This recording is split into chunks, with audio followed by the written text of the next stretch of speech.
Hello, good evening. Welcome to another episode of Guns and Yellow Ribbons. I'm Fergus.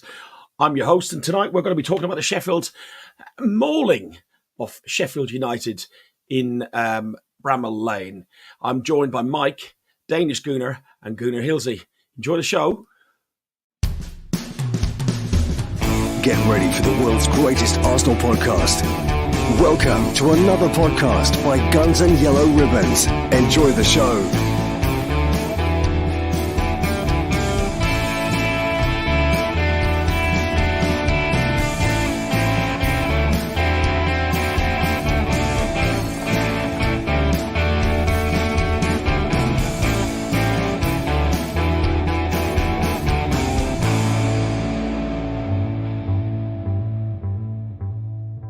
Good evening, gentlemen. Good evening, Alex. How are you, mate? It's good to have you back on. Thank you. Hopefully I'm better than you are, because it looks like it was quite a messy night yesterday, even though Dunn was there. So I thought Trev was only going to have one beer, but by the looks of it, he's had a couple more than one. It was 10 hours driving, 8 hours drinking, 4 hours sleeping. So yeah, this voice is struggling. Mike, it feels like it was only 4 hours ago. Yeah, it's best 4 hours of my life since I got out of that car. not because of the lack of being with you, but had me a nice little nap. And as I also had in your car, thank you for you were essentially driving Miss Daisy today with me being in the back seat all by myself. Had the chauffeur driving me in the BMW. It was great. Used BMW, please. Used BMW, which you sold to yourself. Absolutely. Good to see you guys again. Trev, you had the ever-suffering Mrs. Hill with you.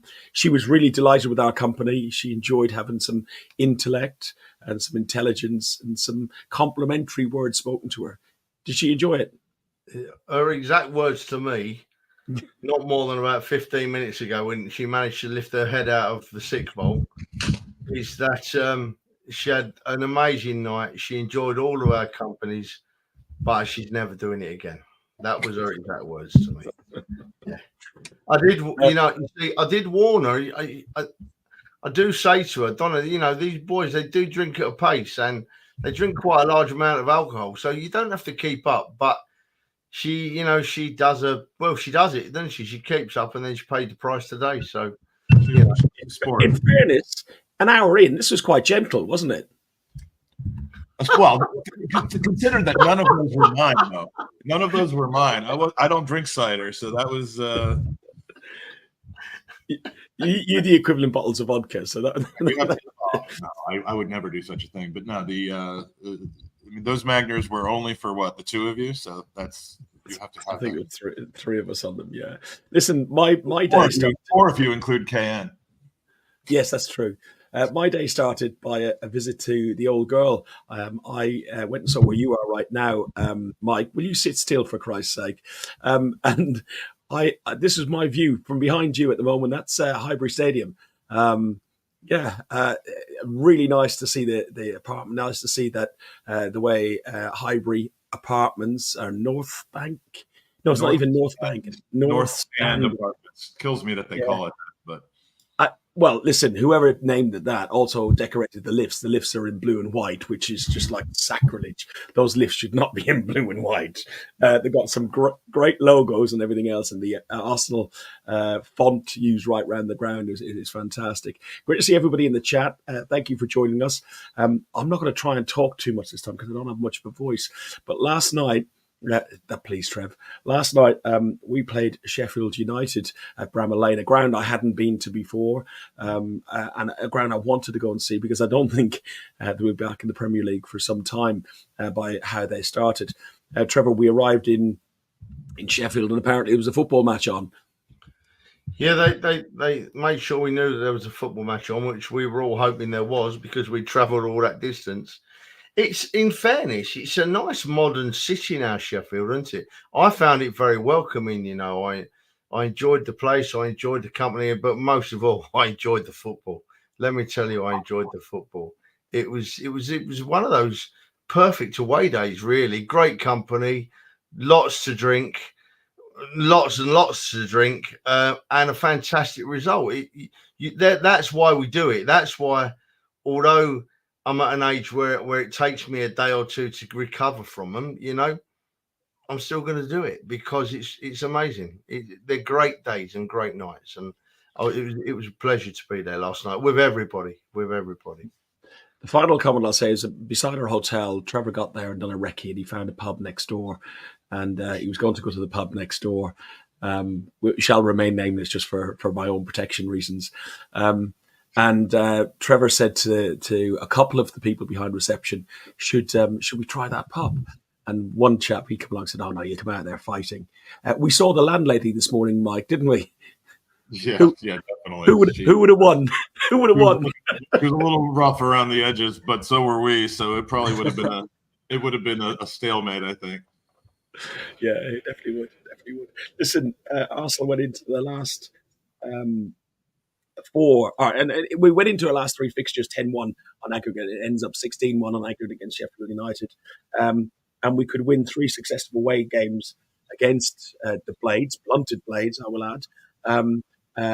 If we were to succeed at this stadium, Sheffield have now lost 5 of the last 6 league matches. I think the only one they won was who did they beat? Was it Luton? Beat recently. Luton, yeah. So that's the only team that have beaten. They were in danger of becoming the first team to concede 4 or more games by 5 goals. We succeeded. We done that. There's some other really strange facts about the game, in the sense that Arsenal could have made history last night if they had scored 6 goals in the first half. It would have been the first team in the Premier League to score 6 goals in the first half. Let's look at the lineups, Alex. Unchanged lineup on there, but the difference was, for me, that we had Raya, White, Saliba, Gabriel, Kivior, Rice, Jorginho, Odegaard, Saka, Martinelli, and Havertz. For me, what was good to see was that bench, and that bench was Ramsdale, Cedric, Vieira, Partey, Smith Rowe, Nelson, Trossard, Jesus, and Nketiah. Really strong bench for once. What do you think, Alex? Yeah, for the last couple of games, we've had a lot of youngsters on the bench, but now some of our injured players like Partey and Jesus has been out as well. Vieira, they're all coming back now, and it's good to see them fit enough for the bench. And for the starting lineup, I think he was right to go for with the same 11 as against Newcastle, where, I mean, Jorginho in the midfield, he's been amazing for the last couple of games after we lost at Porto. Since he's come in, he's done brilliant, and I think he deserves to start against Porto at home as well. And then, yeah, Kivior's been brilliant as well. So it's not like we're missing Zinchenko right now. He's slotted in really nice, and the little switch he's done where Ben White is now the player who comes in to midfield a bit more, just frees up Kivior and allows him to be a defender, which he is, and he's slowly building now, and he's doing really well. And then Havertz up top, of course, he's gaining confidence and building momentum. 3 goals in 3 games now. He's doing well. Trevor, we mentioned Havertz, and we just mentioned as well, comparing the Porto game that we went away to a week, 10 days ago, and the growing pains that our Champions League side had in comparison to the way that this team seems to be growing into Christ, my brain isn't working. A real proper title challenge. I think we genuinely, there's 3 horses in the race, and I think if we get it right, we can win this race.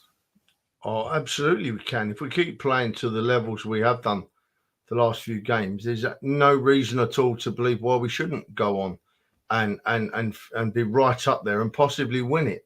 I was really pleased last night, Fergus. I was a bit driving over. I was thinking and hoping that he wouldn't put out a weakened side, because it was only Sheffield United, and he didn't let us down. He didn't. He put his strongest side out, which was absolutely the right thing to do, and it paid off on the night.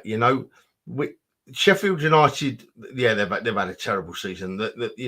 But they won a couple of weeks ago at Luton, which just got me thinking they are capable of a performance. So let's just go out there and really turn it on, and that's what we did. I can't. Well, I say it nearly every week now, but it's a pleasure to say it. We didn't have a weakness in the team. There wasn't a weak link. Although having said that, in fairness, and I'm sorry if there's any Sheffield United fans that do happen to listen to this, I said earlier in the season Sheffield United were the worst Premier League team I'd ever seen come to the Emirates, and they did absolutely nothing at all last night to change that. I thought the manager got the tactics wrong, started with a back four.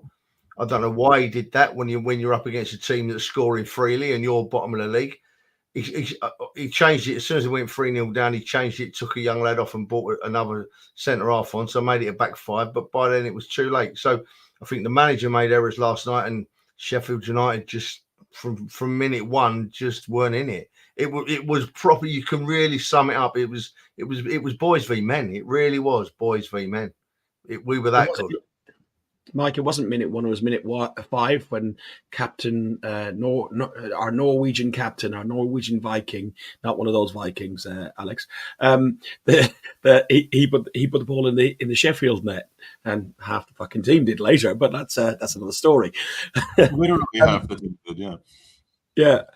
What did you make of that first half performance, if we look at it? Because we had Odegaard on 5 minutes, was an own goal, which we saw from the far end, and we all thought, how did Saka get that in the bit? Because it came off. He put it into danger from a position that you can really just not do anything about when you're defending. I mean, how are you supposed to keep that out of the goal unless you have 5 people on the goal already facing outwards, ready to stop a shot coming in? But you've got people running back at pace to try to secure the goal, and the ball comes across like that. There's a 50% chance it's going to knock in off of somebody, whether it's going to be us or one of them. But at some point you have to no longer be allowed to keep the word United in your team name, because there was nothing United about the team, about the support, they weren't united on whether they were going to stay in the seats or whether they were just going to leave after 10 minutes. It was, you really, at some point, you have to just become Sheffield. I think that's what happened to Sheffield Wednesday hundreds of years ago, is that they used to be united and they just weren't on a Wednesday. But I think they were Sheffield Monday. They were Sheffield Monday, and then that's not even available for this team anymore. So yeah, it's maybe Sheffield Sunday League would be more appropriate. Listen. They were as bad as they've been, and at some point, a team in that position, you're either going to get them fighting for their lives and they become a dangerous banana peel that you can slip on, which I'm shocked at how many people thought that was going to be the case in this game. I was so confident about this yesterday. I was easily thought we'd stomp them 2-2. And that's terrible, Mike. When I go 2-2, I'm actually quite confident. That's because that's me not wanting to screw it up by actually predicting a win. But I've learned from experience on that. But yeah, the nice thing is we didn't have to wait 20-25 minutes like we did against West Ham for the floodgates to open, or even against Newcastle. I think there was a bit of a kind of a feeling out process, but this was just from minute 1 to minute 90, absolute and complete total domination. And it's a pleasure to be in a football stadium with that little stress. When you I agree. Alex, we said Mike just said there we didn't have to wait 25 minutes for Arsenal to open the scoring. By 25 minutes in, Havertz has put the 4th goal in the back of the net. Listen, a lot was said about some fans leaving after 5 or 10 minutes, and literally there was some of them leaving. Yeah, they showed it on the telly at the first goal going out. But my thoughts are more with the fans that remained throughout that game. For me, I've got an awful lot of admiration and sympathy for them, because that must have been a difficult watch to be schooled by Arsenal in 45 minutes, because we didn't really even try in the second 45. Yeah, I hope they got 3 beers at halftime. But yeah, it must have been so frustrating. I can't even think. You think back to the times when Arsenal used to play games like that where there was no will and desire, and it's one of the most frustrating things as a fan to watch your team and not a single player shows any desire to fight for the badge and the club. So yeah, poor Sheffield fans. I hope they got some free beers at half time. Very unlikely known their owner, Trevor. This is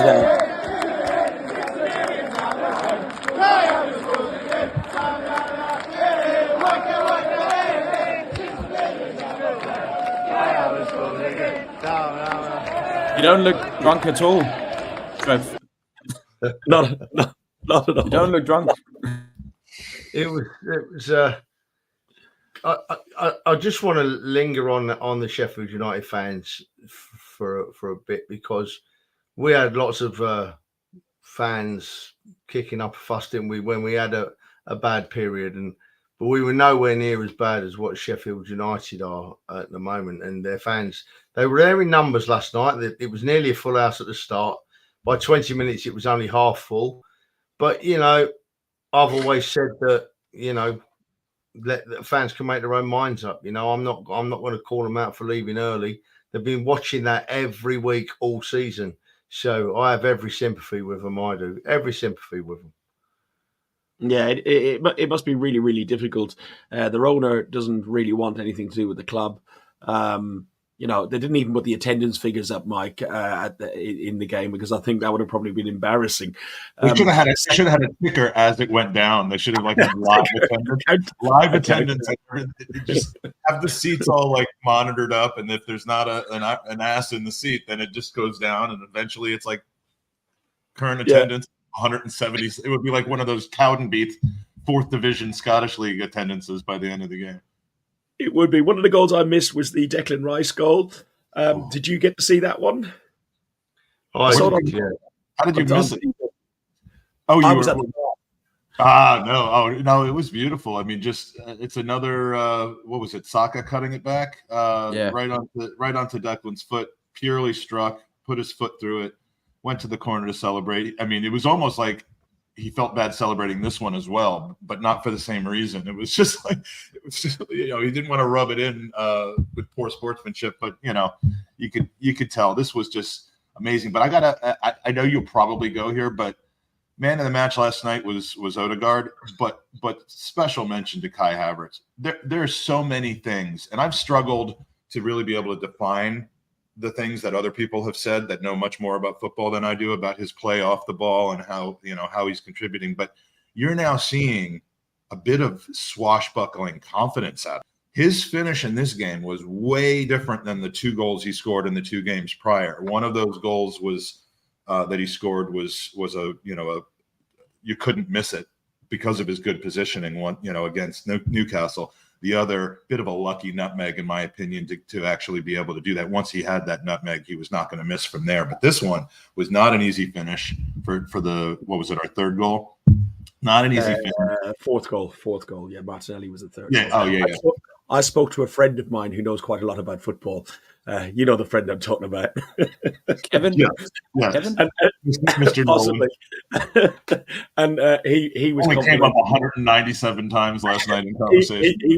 He was complimenting. I only put that in because I knew it was an own goal for me. Okay, but he was complimenting Havertz and how well Arteta has got the best out of him, Trevor. Havertz, you've commented on a few times. We haven't got in heavy on him. We were, I think, respectful, criticised at times, but we were respectful about him and said, just give me a little bit of time. But Arteta is getting just absolutely everything out of this guy, isn't he? Oh, look, right. You can just see his confidence growing. Obviously, winning games by a country mile week after week, it does everything to help your confidence. But you can see Havertz, I think he's learning to play with his Arsenal teammates. He's now getting right up there. I still don't think he's the finished article, because you can see from the positions he takes up on the field and the moves he makes that there's more to come from him. And I'm excited by Kai Havertz and what he's doing already at the Arsenal. The goal he scored last night, and indeed the Ben White one, and the Odegaard one, it's becoming a bit of a trademark, isn't it? The Arsenal goal, you know. the pull back from the byline for someone to whack it in the net. It's great to watch. And the reason I think the reason we scored some of them goals last night, at least one, is that Saka is back to his best, and he took off at halftime feeling sick. But we have to bear in mind the standard of the opposition when we say these things. But Saka last night was sublime at getting past people, absolutely sublime at moving into space with the ball. I think that I'm being put off here by Dan having his word about our good mate Kevin Nolan. Well, I don't know. Do you know him, Fergus? Apparently so. We're not the lucky ones. This guy is connected to AF, guys. By the way, Havertz's touch, put it his touch on that. Just explain the in joke.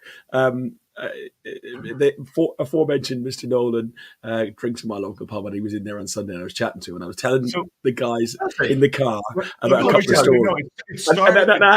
Hang on. And then Dan got in the car, and I repeated the stories.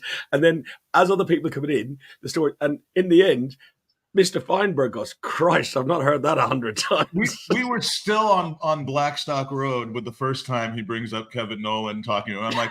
I'm like, is he talking about Kevin Nolan, the footballer? I guess he is. And I don't ask because I didn't want to give Fergus what he wants, which is, how do you know Kevin Nolan? I knew that's where that was going because I've done the same thing myself.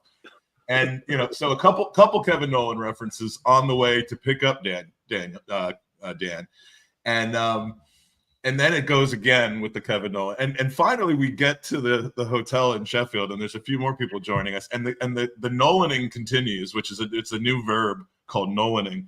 And finally I just look at Dan, I'm like, did you know he knows Kevin Nolan?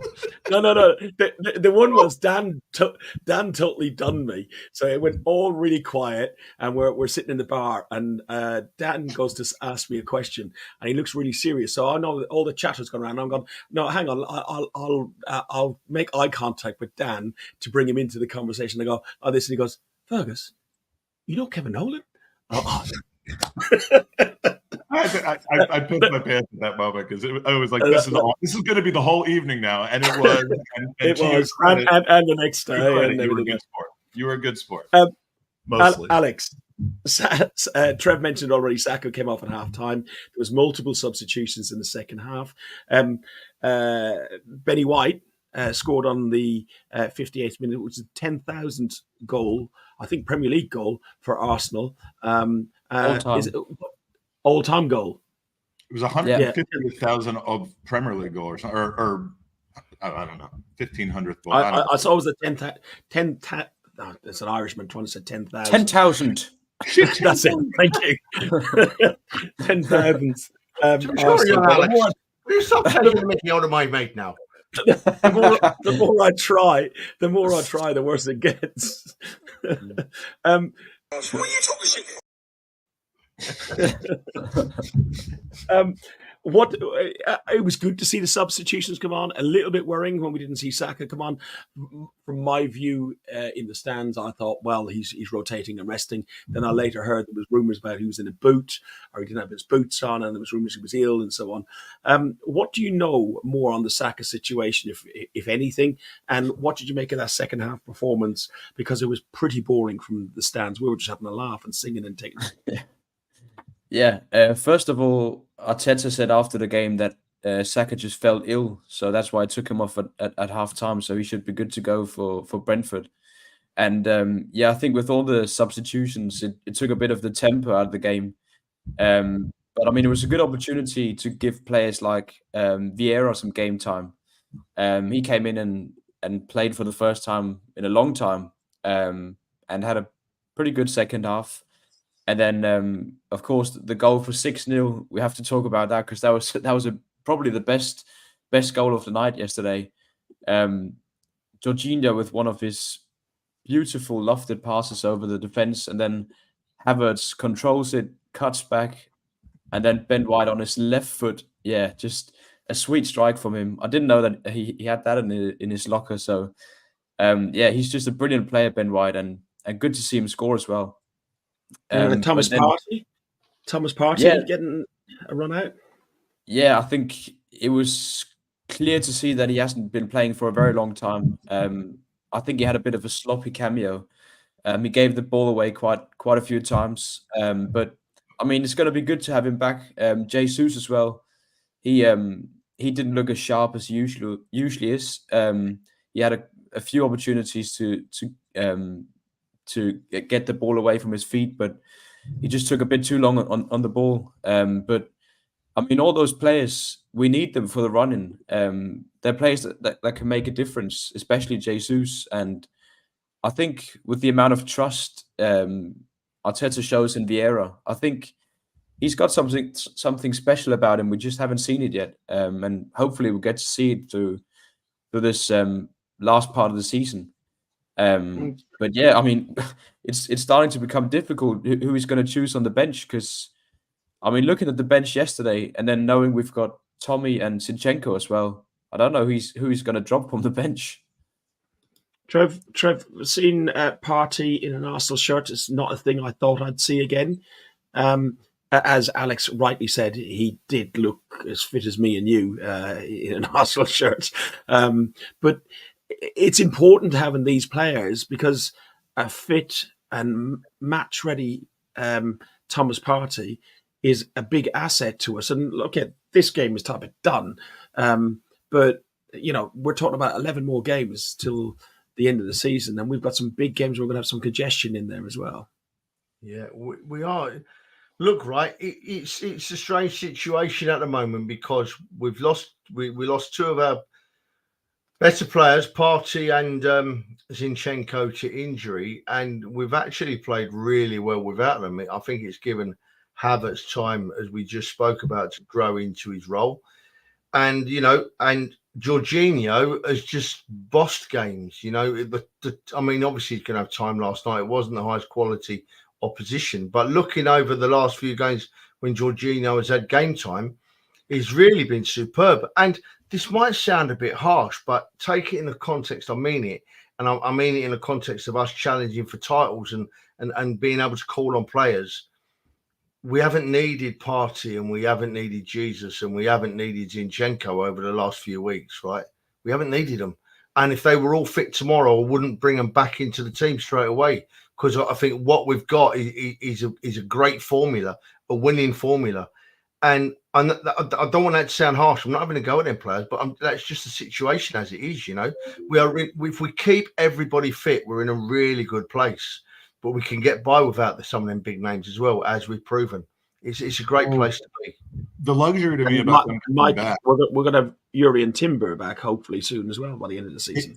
It's absolutely insane what we have coming back, the quality of players that we have. And you know, the one thing you can say about, you know, Gabby Jesus not getting back into the squad is we've had kind of this a couple games where our bench had been very, very poor, where we started both of our earlier in the year super subs. Well, I wouldn't say Havertz has been a super sub, but he can be. We've started Havertz, we've started Trossard. We haven't been able to have that impact player because Nelson really didn't cut it coming off the bench. So what that, you know, if Gabby Jesus comes back, reclaims his spot in the 9 for at least one out of the 2 games that we're pretty much going to be playing every week for a while, that gives us more options to come off the bench in the 65th minute in a game against better opposition that's tight and just absolutely stretches. I mean, we've seen when Martinelli comes on or when he comes off and Trossard comes on and the right back just throws their hand up in the air and says, how am I supposed to contend with this kind of player coming on with fresh legs? So that's the one thing that, even though these guys don't necessarily automatically win their spots back, it's going to be amazing having those options, whether they're the ones coming off the bench or whether they force other guys like Trossard, who I think is just a perfect super sub. Trossard.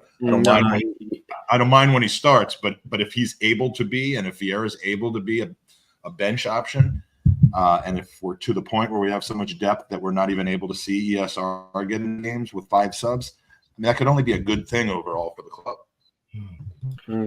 Trevor, Ferg, just before you move on, mate, look at this point from Henty, right? I'm sorry to butt in, Ferg. It's a really important point, interesting point, because we have undoubtedly benefited from not playing so many games. We've undoubtedly benefited from the break we had when we got away to Dubai. I watched the game back today, Ferg, in between trying to nurse Donna back to health.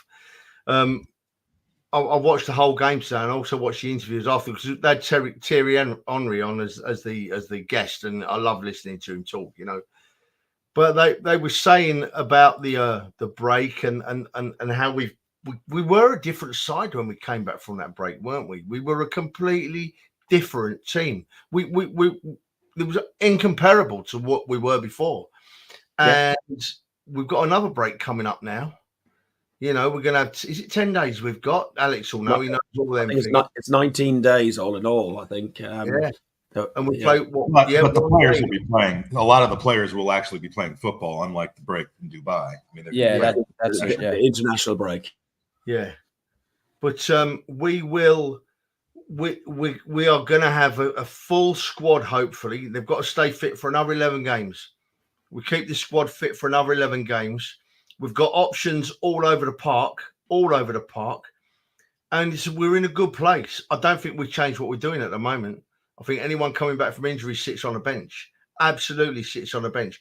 I tell you, I don't know if any of you boys, if I've just missed it, or if any of you boys have heard anything. It's all been very quiet on the Zinchenko front, hasn't it? I've not heard much about him at all. I don't know what's going on there. Same with Tommy as well. Haven't really heard too much about his injury after he went away with Japan. Yeah. I said the Tommy one puzzles me. I think Zinchenko has just been kept on the lowdown. There was that little fracas. Was it at Forest away between Ben White and him, and Arteta had words, and the media made a big thing about it. Maybe he's just been put on the naughty step for a little while, as well as having an injury. Trevor, I want to correct you on the 11 games. 17 games. That's getting through the title and getting all the way to Wembley with the Champions League. So 17 games. Yeah, fair enough. Yeah. Well, that's a given. That's a given, mate. I've already booked that week off work before and after the Champions League final. Because if my missus is listening, if you think I'm in a mess today, you wait till after we win that Champions League. I may never surface again. And you know what? I don't care. Mate, I tell you, you need some ballast to surface that what you've got at the minute. Never mind if we win the Champions League. No, I'm whacking it on. Drinking 15 pints of Magners doesn't help. You know what I mean? It's not the way to go, is it? We said last night on the drain. Trevor's drinking again. We said last night. I think Magic Mike down there is looking amazing. Lost all the weight, but I think he posted it to my house and I've put it all on, and anything you didn't collect, I've picked up as well. Trevor, Mike mentioned that Odegaard was his man of the match. Who was your man of the match last night? Well, do you know what? It's funny, Fergus, because last night I said that I thought White had another really good game. But I've watched it, having watched the game back today, that the two standouts for me were, as everyone's saying, Odegaard. Odegaard is just getting better and better and better. But Declan Rice last night, it's becoming a bit boring now, isn't it? Declan Rice. But when I watched it back, he played a lot further forward last night than he has done. Now, I know that's probably a reflection of the standard of the opposition. It's probably a reflection that we've got a lot more trust in Jorginho playing behind him. But Declan Rice played a much more forward role, and he was making some really good runs into the box as well. So, For me, I think that Rice just nicked it last night. Having watched it back, Fergus. Yeah, I thought Rice just made everything tick, and I thought he made Odegaard look even better. I think he makes Havertz. I think Rice just makes us look nice. Alex, who was your man of the match? Yes, it's a difficult one as half the team scored. But I think for me, since he hasn't gotten too many man of the matches, I think for me it was Havertz. I think the goal he scored was brilliant and a testament to how much confidence he's gained over the last couple of months. He definitely wouldn't have finished that one last year. And then his assist as well was brilliant to cut it back to Ben White, the way he took it down.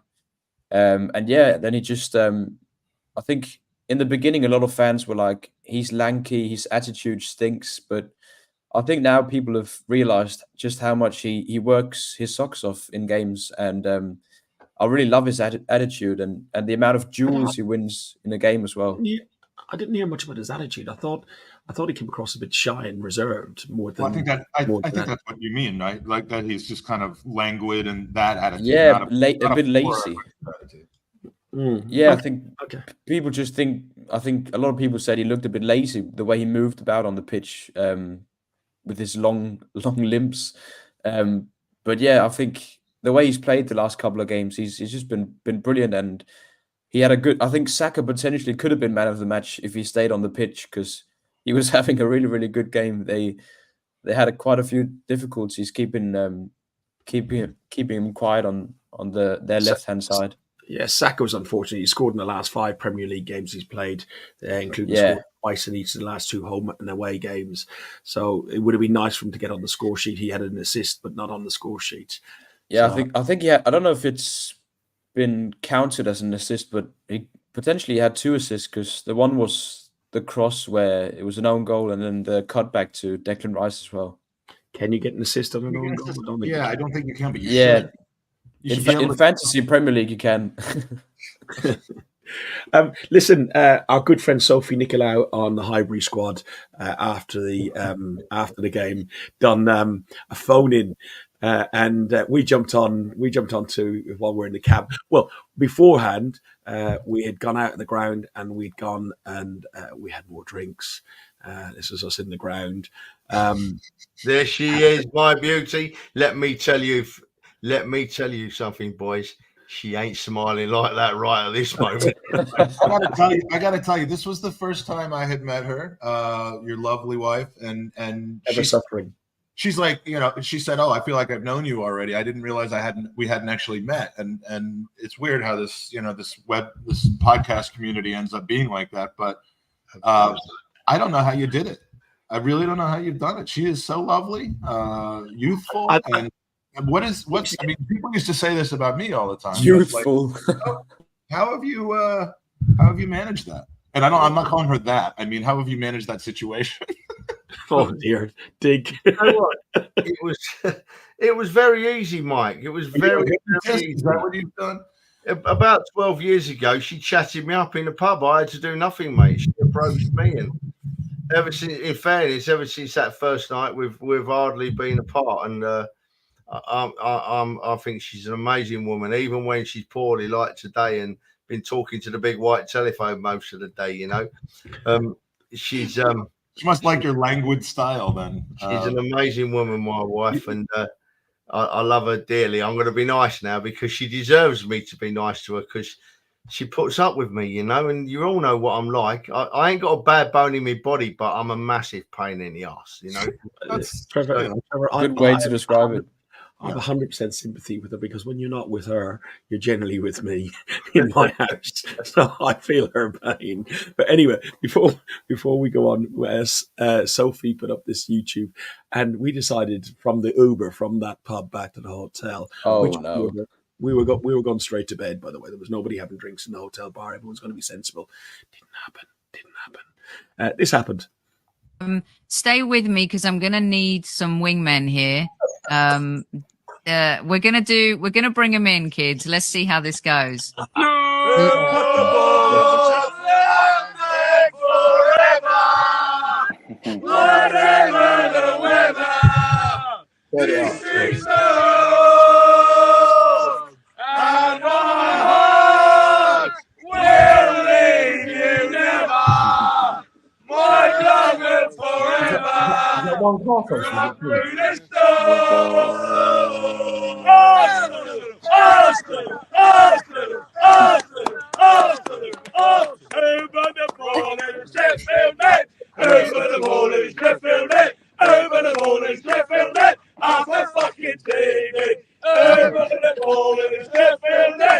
the best when she realizes that we're doing it. Oh, there goes my algorithm.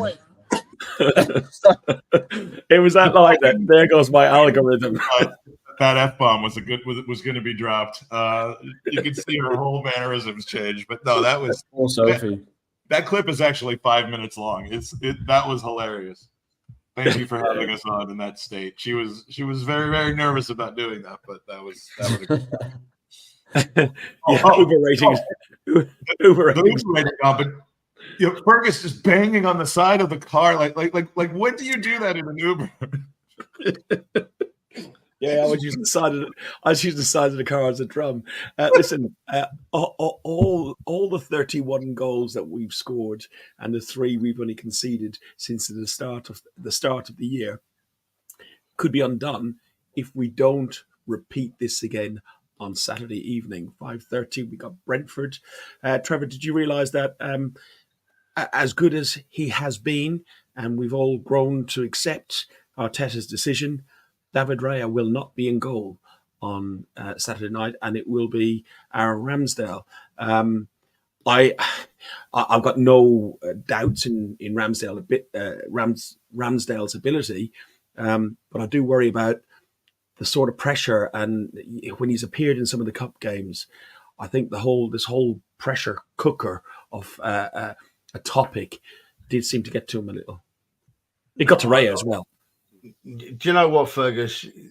None of the Arsenal fans have been talking about Raya not being able to play this Saturday, have they? Because it raised his head today, and I don't think anybody's really worried. I'm not really worried.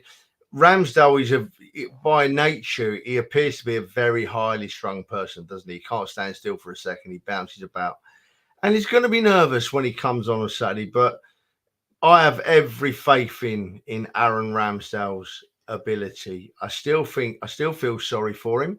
I see what's happened. I understand what's happened. I've got no problem with what's happened, but that doesn't mean you can't feel sorry for Aaron Ramsdale, because he's a damn fine goalkeeper, So saw his dad there again last night. His dad, even though Aaron isn't getting a game, his dad is still attending matches, home and away. A proud dad. And I've no worries at all about Aaron Ramsdale. Not one. He'll be fine. He said hello. I don't know if you actually bumped into him, but he said say hello to you as well when I saw him as well. Nice man. I respect him a lot, whether he's an Arsenal fan or not. You know who he was sitting with last night. Yeah, move on. I don't know what Kevin Nolan was doing at the game, but he was hanging out with him. I was just thinking the same thing. Oh my Lord, Alex, I'm going to ignore our soccer ball fan here, and do we change the lineup much? We have got Jesus back, and we've got Partey back in the lineup. You've got, Cedric. We were living in a Cedric wonderland. I heard some Cedric. 10 more years, Cedric Suarez. Was I dreaming when I heard Cedric chants last night in the stands? To be honest, I stopped in the end because it felt almost a little bit disrespectful. Yeah. I mean, fair play. He stayed professional, Cedric, and done his job when he's come on the pitch. But back to your question, I don't think I'd change anything apart from Ramsdale coming in. I think the fact that it's a home game takes a bit of the pressure off him compared to when we visited Brentford last year. I think they did well to build up the pressure through the fans. They were quite vocal, and it was clear they talked about it as well. So I think the fact that it's going to be a home game and we're all going to be behind him hopefully helps him. And as we all know, he's a brilliant keeper. But otherwise, I wouldn't really change anything. Of course, we've got the Porto game Tuesday, so he might want to rest some of the players or take them off quite early in the game if the match allows it. But the Premier League's as important as the Champions League, so we can't really afford to downgrade anywhere. I'd just start the same players who'd gotten us this far over the last couple of games and done really well. I just read that comment you put up there, Trevor, about Henty said that Jesus was complaining of a sore knee again. That guy's soon for the knackers yard at this rate, isn't he? He did have injury problems at Man City, couldn't keep fit and get a run of games. And whilst he had a little bit of out time last year, he had a decent run. But this season, he's really struggling, isn't he? Yeah, he is. He's not looking on top of his form at all, Fergus. He wasn't before he got injured, if I'm honest. He's got the biggest heart I've ever seen in a football player, Jesus. He runs his socks off. But there's more to football than that nowadays. It's a very complicated game sometimes. And I think if you dropped Havertz and put Jesus in, it'd be, firstly off, in my opinion, is it would very much be the wrong thing to do. And secondly, it would lower the standard of our football. We've got a big 6'4" fella playing. All right, he plays like a deep forward role, doesn't he, Havertz? He wanders about a bit, but when it comes to the push comes to shove, he's right up there, Havertz, and he makes puts a complete perspective on the game of football that we play, yeah. And I like what he's doing, and I like the fact that he's getting better at doing that. And so if Havertz is improving and getting better at doing what he does, that means the Arsenal are improving as a team still. And that's what we want to see. And that's what we need to do, mate. So I worry about Jesus. He didn't look on it last night at all. Full of effort. And you could see he was kicking himself at times because he wasn't getting or doing what he wanted to do. But do you remember when we saw him at Forest and the way his close-up play, okay, he couldn't get the balls off. And in fact, he did get that goal, but he was trying. He didn't look as sharp last night as he did that at Forest, did he? No, not in the slightest. But let's be fair, he's been out and he's just come back, and he's come on in a game that we're already winning by a country mile. And honestly, last night was the first time I've ever been winning 6-0 and got bored. By the end of the game, I was bored because we hadn't scored for 20 minutes. You know, and I'm thinking, right, get it over with now. Let's get back on the beer. It was that easy. So that wouldn't have helped him. But, yeah, he doesn't seem right to me, Jesus. He just doesn't seem right. Mike, what's your expectations for this Brentford game? You're still in town. Vodka will still be on free flow. And you don't have far to stagger. No, I don't. It's a nice trip after the game. But no, it's, as many people were a little bit nervous about last night being a Monday night, being a game that everyone thought that we should handle quite easily and ultimately did. I do feel a little bit that way about this Saturday's game. Brentford is kind of Jekyll and Hyde. You've seen them be absolutely awful against West Ham recently, but you know that they've got the ability to punish you if they get much of the ball. We need to be more aware and careful with what they're doing than we have with some of these teams that we played over the last few weeks. And, it just worries me with that Champions League game 3 days later, whatever it is, that mentality may not be the killer mentality that we've been able to have with one game a week that we had against Sheffield, that we had against Newcastle. So I am a little bit worried about this one. I think we'll start the same exact squad again. I think, again, because we're going to have, with the exception of Ramsdale. Yeah, with the exception of the goalie, of course, and depending on whether Saka's feeling better or not, whether Martinelli's cut his heel or not. But I think if everyone's available that was available in the starting 11, you'll see the exact same starting 11, and I'm in favor of that. But we do have to turn this into a game where we can probably split some minutes around a little earlier, which we won't be able to do if it's a tight, a level game or a 1-goal game into the 60th or 70th minute. You're not going to be able to give those minutes of players' legs that we really need to, so that they can play on Tuesday. Alex, Ivan Toney, and I can't remember what the other chap's name is, but they've got a few rapid forward attacking players. If they sit deep like West Ham did against us at the Emirates, can they catch us on the break? Yeah, we said Tony Mwembo. Yeah, I can't even pronounce that. Yeah, don't even try to do it, Ferg. not after 4 hours sleep. Let's just leave it at they've got some fast players. Yeah, thank you. I think we all know how they like to play, and hopefully, fingers crossed, we're not playing against 12 men like we did last season at home to Brentford, where we have got Paul Tierney in VAR. We have as a punishment. So we're playing against 13 men then. Yeah. So hopefully that's not going to be the case. But I mean, we should be too good for Brentford, especially at home. They have got some good players, and we know Ivan Toney can score goals.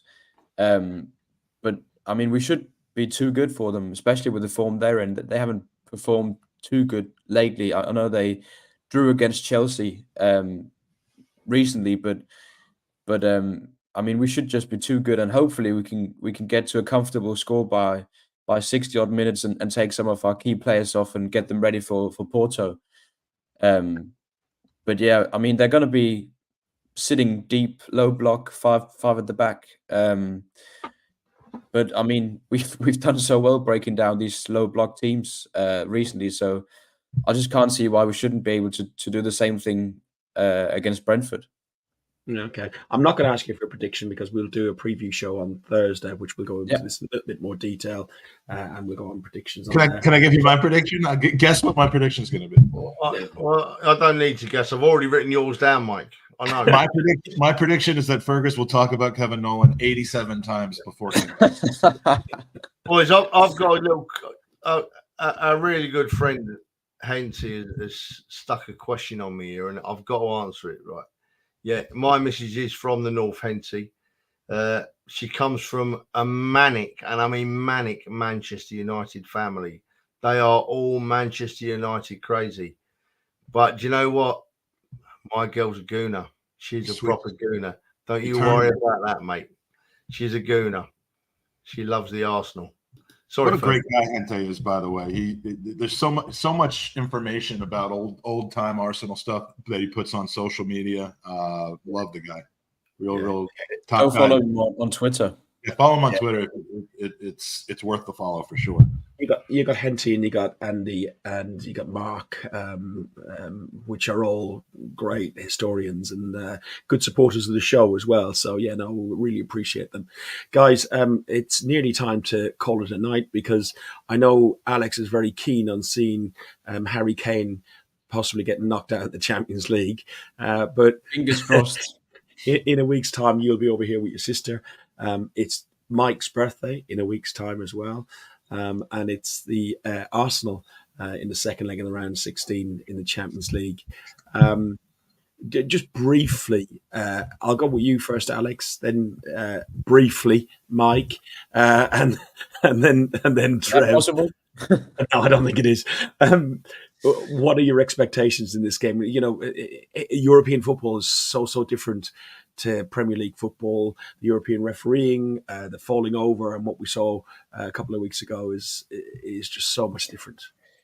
Yeah, I think myself included was a bit overconfident when we went to Porto the last time, and we just got a bit of a wake up call with how ruthless they play and how well they master the dark arts of the football. And it was a bit gutting to lose in the final seconds of the game, but I have no doubt that we'll be able to come back, and especially at home at Emirates under the lights with 60,000 fans behind the team, and with how free scoring we are at the minute. If we get an early goal, I think that's going to be key because, I mean, the further we get into the game, we know how they're going to be, wasting time and so on. Just get an early goal and we'll get past them. No, absolutely. Mike, your thoughts? Well, we talked about this last night. I've never been more confident in a down situation where we're actually, losing at halftime of the two-legged tie as I am right now. And it's because I've looked back at what we've done this season when we've lost games. We have in every opportunity that we've had to avenge a loss, we've done it. And we've done it in style. Like we did it against Newcastle, Newcastle, West Ham. We haven't yet had the chance against Villa, and we won't have the chance against Fulham. But and Lens we did.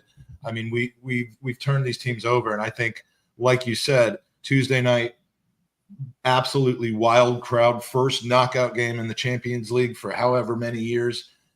It's going to be just a cauldron, and Porto's not going to be able to play the type of game that they wanted to play and that they were able to play in their place. I have confidence about it. I have so much confidence about it, in fact, that I'm worried about Brentford as a result, because we haven't had a lot of situations where we've had to take care of business in a not very easy game before the big game. And if you start getting caught looking ahead to Tuesday to get that mentality right for a revenge game, you can slip up on the Saturday. So that's where I'm a little worried about it. But I think we're going to be fine on Tuesday night. Okay. Well, boys, do you know what? I wish I shared your confidence. I really do. I think that Porto are unlike any team we've played this season. You don't play teams of their quality, more importantly, their experience, right? Very often at this stage of the competition, and they're going to come to the Emirates and they're not going to try and score a goal. They're not going to want to play football. They're going to defend what they've got. And the reason that confirms that in my mind is the fact that when they scored the winner, it was like it's broken. It was like they'd won the competition, weren't it? At Porto, it was actually like they won the competition. So I do worry a little bit about it. I think we're going to be all right, but I'm not anywhere near as confident as the rest of these lads. Not at all. Not at all. They're a good side. They're a good side at doing what they do. I'm glad you clarified that. I was quite confident going into the game in Porto. I'm less confident. I think we'll do it, but I don't think they're going to make it easy for us. I think because they've got that 1-0 advantage, they will try every trick in the book. I just hope we've got a referee that knows how to manage the game correctly. And we also will have the advantage of us being the 12th man, that we can try and make a bit more noise and try and influence the referee in some shape or form. It's going to be different. It's going to be a different game because we didn't have a shot on target in Porto. I think it's going to be a very different game at home. That stat I don't like being chucked around, because we had 10 corners, and 10 corners are goal-scoring opportunities that that have been defended against correctly, and then but from open play. Yeah, but they stood on each other's feet and fell over, and the referee gave them stuff. So the dark arts, as you said. Alex, thanks very much for joining us. I'm glad you're back on. I'm glad you got your uni stuff sorted. Remember me when you're a millionaire sports journalist and stuff like that. I think I should do something else if I wanted to be a millionaire. Yeah, that is true. That is true. Mike, it feels like I've been with you forever. I'm mindful of the time. Can I make a quick comment though? 1 minute tops. We met up briefly for a drink before the West Ham game a few weeks back, and you spoke about how you guys were going to be going to Sheffield, spending the night in Sheffield. I was on the fence about whether I was going to come back into town before or after the Sheffield game and make the trip. You've offered me a place in your car. I decided to come back for the game, was able to get a ticket. I just imagined 5 years ago, would I have ever thought that I'd be coming over here, linking up with some unbelievable people. I mean, Kevin, aka Demsek in the chat, comes up and joins us, who I only met through another podcast through Highbury Squad, and now is a great, great friend of mine. Trev, Daniel, Kieran, Lyle. I mean, just the packet of friends and lovely people that we spent the evening with last night is just such a massive positive in my life, and it's just hard to imagine that it's all just because of this football club that during those 5 years has been pretty damn poor most of the time. Yet the family and the community is it's unbelievable. If you can find a way of getting to an away game or just meeting up with these guys, this is what support is all about. Their names are next to the dictionary for the word support and friendship and the Arsenal way. And I just wanted to say it's an absolute pleasure and honor to have spent the last 24 hours with you guys. So, and 6-0 doesn't help, doesn't hurt. Do you know what, Mike? Thanks for those kind words. But I think I told you off very gently last week when we were talking, did I? Maybe at Burnley, when you said, I'm going to tag along to Sheffield. I hope you don't mind. And I told you off because I said you don't have to ask. An Arsenal fan is always welcome to join us. We're one big family. And I was hoping that Fergus would give me a minute at the end here, because I'm not going to go into. Everybody knows some of the things that happened outside the ground at the ladies' game at the weekend, and I'm not going to give them airtime. I'm not going to say anything. But what I am going to say to you is, right, and maybe don't speak for every Arsenal fan, but I know I speak for the majority. Everybody is welcome at the Emirates Stadium, right? Everybody's welcome at the Emirates Stadium. It's a place where you go and everything goes out the window apart from football and supporting our great club. And that's what makes us one big happy family. And we must ensure that we keep on. Don't allow anyone to stop that being one big happy family, right? Because we've all got our views, we've all got our thoughts, we've all got our whatever, but they don't come to the Emirates with us, you know? They don't come to the Emirates with us. We go to the Emirates as Arsenal fans, 60-odd thousand Arsenal fans. Needs to be a safe place for us to be. Yeah. Thank you for saying that. I really appreciate that. There's a lot of feelings going on right now. And the one thing that counters anything is that the Emirates Stadium needs to be a safe place to be without having to feel as though you're unsafe. Let's just leave it at that. But thank you. Yeah. I appreciate it. You're not unsafe while you're with us.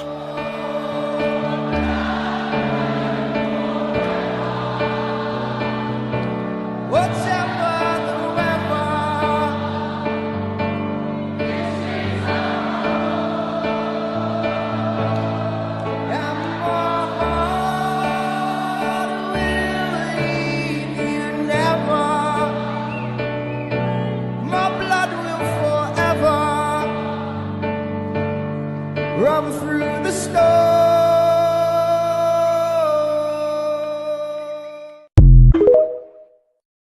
I like our version last night on the Highbury Squad better, though. Who did it? Sorry, I didn't mean to cut you off. I thought you literally had finished, and I didn't get the last words in. Yeah, look, we're good a family, and that's what it's about. You know, for me personally, the only thing I'll add to it is I don't think any politics, anything should get involved in sport. I think sport is about bringing people together, not dividing people. I'll leave it there. I'll drop the mic. I'll do whatever you want to do. But I've really enjoyed the last 24 hours with you guys. Alex, I'm looking forward to seeing you next week.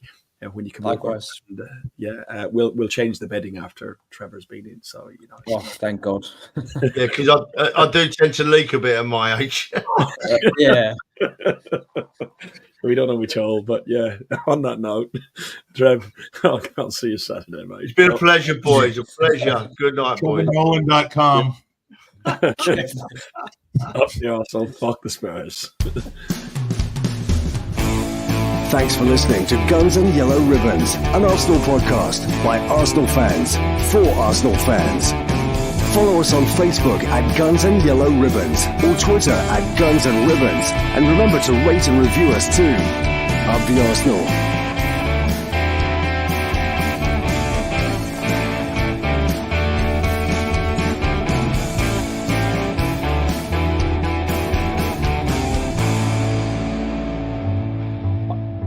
I've stayed on at the end just because Lyndon has put a comment up there about seeing us in the Woodbine on Saturday. We won't be in the Woodbine, unfortunately. The egg-shaped balls, and there's a lot of games on, and the Irish are going to beat the English. Well, hey, that's on, so we're not going to be there. We don't know what venue we're going to be in, Lyndon, but we'll see you Block 5. Thanks a lot, everyone. Up the Arsenal, fuck the Spurs.